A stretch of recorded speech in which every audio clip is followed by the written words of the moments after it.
So on yesterday's episode, Peter talked about some predictions for where he thought this conflict between invasion of Ukraine by Russia, and the circumstances in Russia were going to go, particularly on the cybersecurity and online front. So let's get those predictions from Peter today on this Not So Critical update.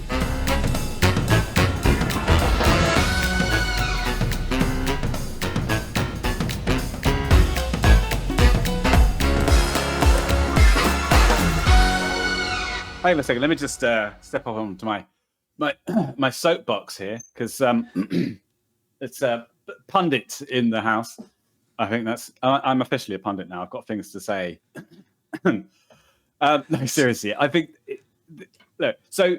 This week I got asked by the PR company at where we work, DNS Filter, and they said, "Hey, so some magazine is asking about like what you think is going to happen with should CISOs be prepared to switch away from any kind of services or tech products that they use which are based in Russia." And my initial reaction was, well, and then I thought about it and I was like, yes, definitely, 100%. They've got to switch away. Why were they doing that in the first place? Well, I mean, it's fair enough. There's a lot of stuff that you wouldn't realize is actually based in Russia. There's a malware sandbox called AnyRun. And when you go to the site, it's called any.run. And it's a thing where you can just run anything. And it tells you all the different places that it goes to, all the registry keys that get called, what processes get opened up, anything. It gives you a full sort of background debug output. It's really good. It's based in Russia. Had no idea. AdGuard, quite a famous ad protection thing. They run a filtering DNS. They've got a VPN, browser plugin, all sorts of stuff. Not based in Russia, but a bunch of support staff in Russia. So there's tons of examples of companies which have resources based in Russia. And I thought there's two main things. First of all, we've already talked about Russia disconnecting from the internet, but also there's been a lot more censorship in there. I always forget the name of this agency, but it's the Roscosmonador or blah, blah, blah thingy. Actually, hang on. I've got to find this. Is poor, very poor of me. As I remember when the invasion first kicked off, there were discussions. I think it was in the sysadmin subreddit about investigating what technology was coming out of Russia and auditing systems to make sure that you at least knew, whether you chose to continue doing business with them or not, where some of these companies were headquartered. So, under these circumstances, we're concerned about, are they in Russia or not? However, you could be curious to whether they're in China or not, or just where they are. Like, what are you opening yourself up to by using software of unknown origins? Yeah, it's very true. But it's super hard to know, to do a proper background check. It might just be services that are based there that you know how to perform. It's Roskomnadzor, which is the Federal Services for the Supervision of Communications, Information Technology, and Mass Media. AKA the Department of Censorship. Yes, exactly. Well, their responsibilities, according to Wikipedia, so reliable source here, its areas of responsibility include electronic media, mass communications, information technology, and telecommunications, supervising compliance with the law, protecting the confidentiality of personal data being processed, and organizing the work of radio frequency services. But basically, all telecoms and internet and everything. And all private information as well, right? They've been cracking down on Facebook and Twitter and all that. So essentially, they are now able to... Which normally we would be in favor of. Oh, you're muted there, Mike. I can't hear you. I don't know if it's me. Maybe it's you. Nothing? No? I can still... What's going on? We were on a roll. Nothing? Okay. Don't know what's going on now. I can still hear you. Let me try to change my audio. I can't hear you. I just tried a YouTube video and I can still... Difference? I heard that. Better now? Any difference now? No? Nothing? Okay. Shall I reload? Should we start again? Can you hear me now? Nothing. Can't hear anything. I don't think I did anything. I switched away and switched back, so it might be me. Oh, wait. Oh, God, it is me. Yeah. Do you know what I did? No. I muted the tab accidentally. When you switched over to Yeah. all right. I'll figure out how to edit that, I guess. I don't know where we left off. So at any rate, some small technical difficulties with the audio system here. We'll try and get back on track. So, you were mentioning about cracking down on Facebook and Twitter, and I was trying to say which normally we would be in favor of, however, possibly not the kind of cracking down that we would hope for. Yeah. Thank you very much for that very polite description of my idiocy. I accidentally muted a tab because I had switched away and switched back and hit the little mute button because I'm a fucking idiot. Welcome to the internet. 20 years on the internet. Thanks, Mike. Yeah, this is normally my chance to take the piss out of you for doing something idiotic, but I have to fess up when I'll catch up later. Don't worry. Yeah, don't worry. Hopefully we'll catch it on camera as well. That would be good. My advantage is I can just edit it out. Yeah, right. And leave these bits in for me. Sure. I was just talking about the censorship agency, the Roskomnadzor in Russia, and how they are now censoring a lot more stuff and looking a lot more carefully at things. They've also put a thing out where they've made it legal to use pirated software. So the two big things I think are happening inside the country are, one, any personal information that you have on servers there, any private data, anything sensitive, just forget about it. It might as well be known to Russia at this point. It's no longer private, right? Second, all the companies that are pulling out or being kicked out of Russia, Microsoft, Cloudflare, Cogent, all these massive companies, which is just going, nope, doesn't make good business sense to be in Russia anymore. Those might be turned off at any point.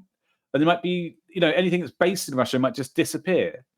So what's going to happen is what's happening now, what has happened is that there is now a huge disconnect between anything technological that's happening in Russia and the rest of the world.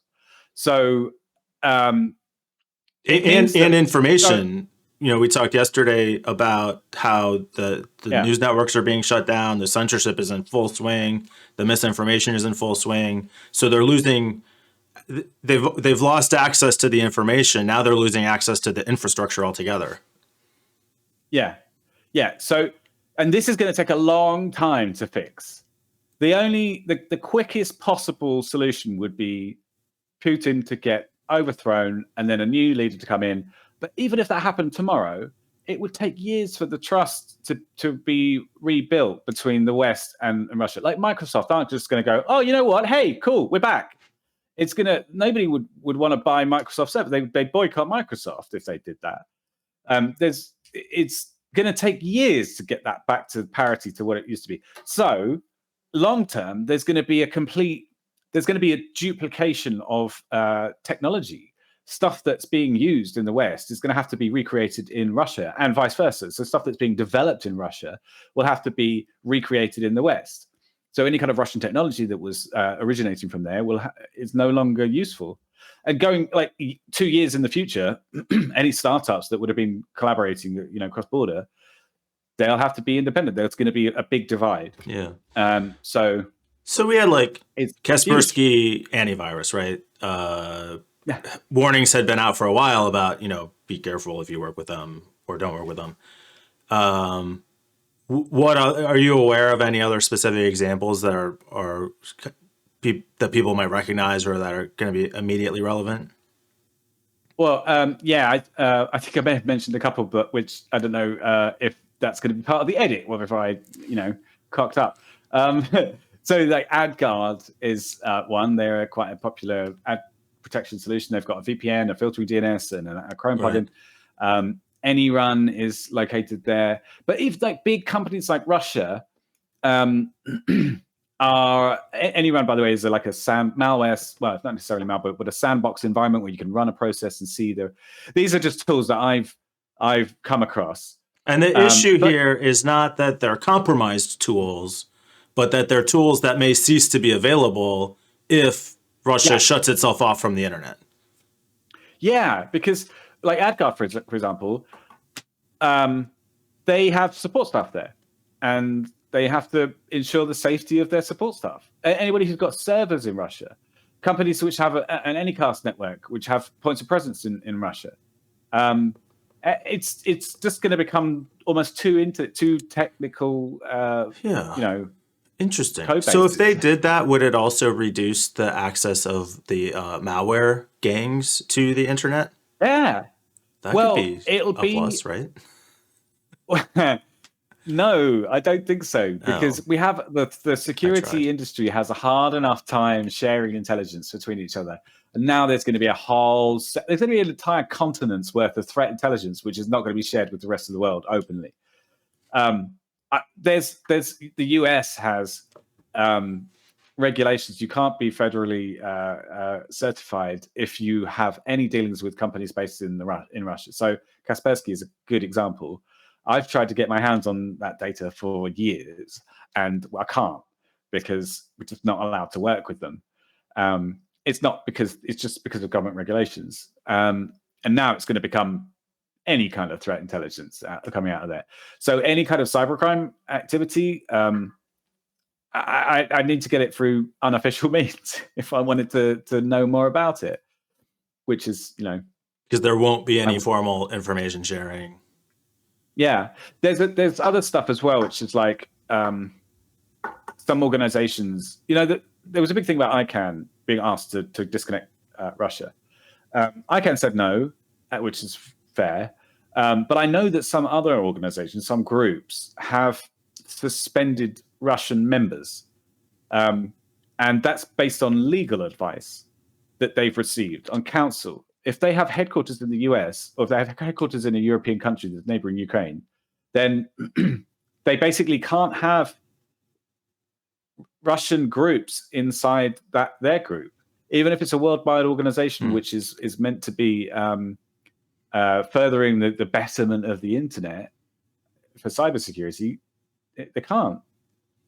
And it's really like a massive split, like a worldwide split. The thing that worries me, and the thing that really, really scares me, is what's going to happen after this. And I know there's a lot of people saying, "Oh, you shouldn't talk about World War III. You shouldn't talk about, it could be, we're not there yet. There's nothing to worry about. This is, And I really hope they're right. I really hope that it's, But if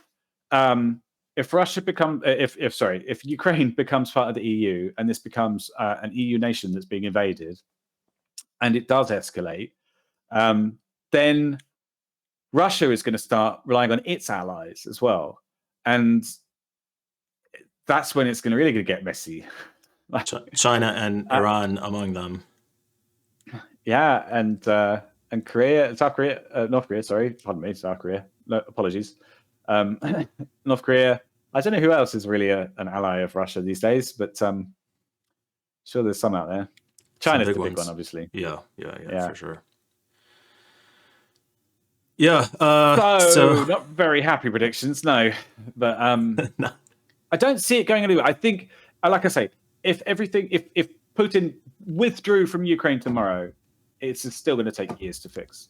Sure, absolutely. Yeah. And I mean, the implications, even beyond what we're talking about, just within Russia, there are continued limited access, even further limited access to any kind of real information. They're just going to be even deeper locked down. Yeah, I don't know what's going to happen as far as inside Russia. I can't even try and. It's so hard to imagine. I find it so hard to imagine because the things I think of are so close to like a movie, that's based that was set in 1942. That I think to myself, no, it can't be like that's not. I'm not right about that. But then that's kind of what's happening. And it's, I don't know, my brain kind of halts at that point. I'm like, shit. It's unbelievable, really. For sure. And like you said, it's going to be the actual ground invasion and the kinetic war aside, it's going to be years. Did you know that in Russia, recovery? So we've worked a bit with charities recently. DNS Filter put together really quickly this great. It's not actually a charity; it's just matching donations to other charities and trying to build a coalition of tech providers. It's very cool. UkraineStrong.tech. If anybody's watching, it's had enough publicity, so it's not what we're trying to do here. But very cool. Anyway, I reached out to a few people, and I was told by one guy that I spoke to that has some people in Russia that they can't help because any financial contributions to Ukraine or that are supporting Ukraine is considered high treason and punishable by up to 25 years in prison. So companies which just have a connection to Russia can't help out.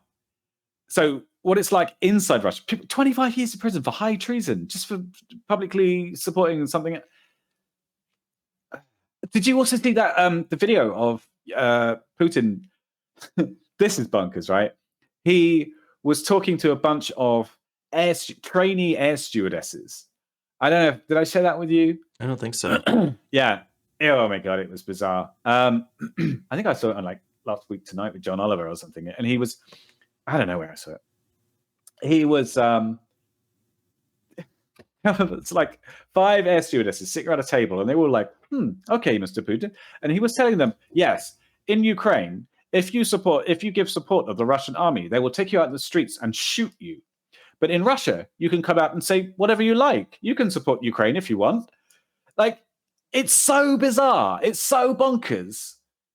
It doesn't compute. Yeah. It doesn't. I don't get it. Like, how can this be happening?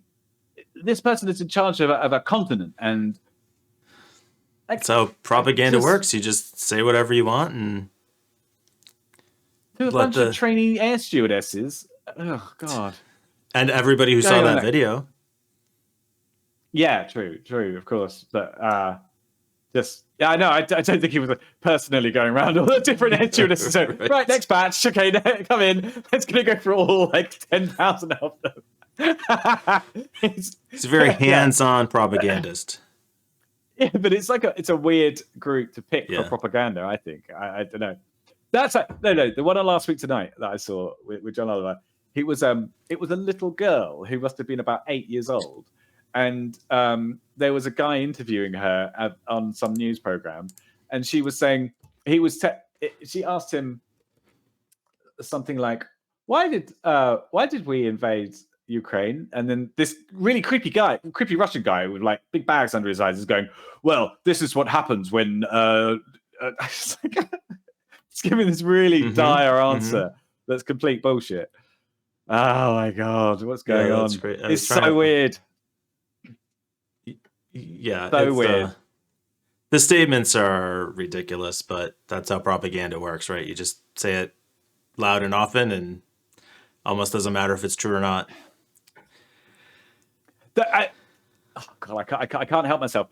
And did you see that the Russian ministry on Twitter retweeted a Fox News interview, by the way, as well? Oh my God. Oh my God. Who saw that happening? In the middle of an invasion of another country, Russia is retweeting Fox News. Like, wow. I wish that were surprising. Oh my God. It's just unbelievable. Yeah. All right. Well, we're going to take a while to heal. Keeping an eye on it for sure. Obviously, there's going to be a lot to talk about on this front for years to come. And we'll be here. Hopefully. Yeah, hopefully.